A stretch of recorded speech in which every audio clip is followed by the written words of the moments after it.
ભુજ શહેર પ્રાથમિક માધ્યમિક અને ઉચ્ચ માધ્યમિક ખાનગી શાળાઓ સામે વિવિધ પ્રકારની ફરિયાદોના પગલે ગાંધીનગરથી રાઇટ ટુ એજ્યુકેશન હેઠળ આવેલી 16 સભ્યોની તપાસ ટીમે 12મી નવેમ્બરથી 16મી નવેમ્બર સુધી કચ્છ જિલ્લાની 16 જેટલી શાળાઓની ચકાસણી કરી હતી, જેમાં સૌથી વધુ ભુજ શહેરની 12, માધાપરની 2 ઉપરાંત કોડાઈ અને માંડવીમાં એક શાળાનો સમાવેશ થાય છે। શ્રી વાઘેલાએ આ અંગે ચંચળ ન્યૂઝ સાથે વાત કરી હતી।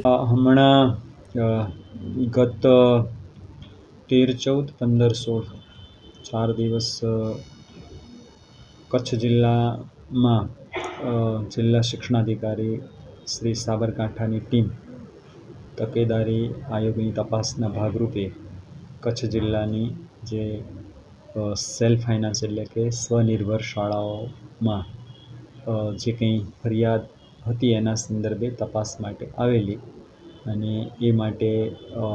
14 તારીખે કચ્છના ભુજ તાલુકાની જે શાળાઓ હતી એના માટે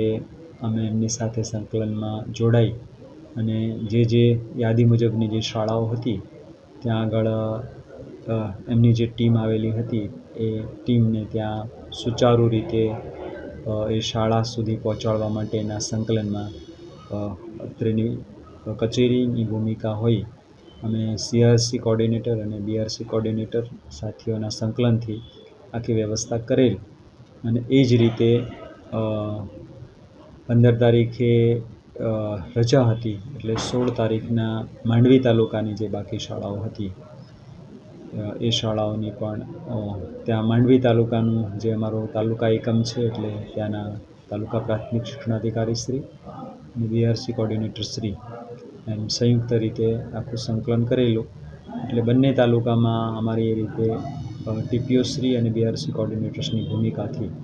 ખૂબ સુંદર રીતે જે આવેલી ટીમ છે એમને સુચારુ રીતે તપાસ કરી અને એ એમનો જે અહેવાલ છે એ તકેદારી આયોગને સોંપશે।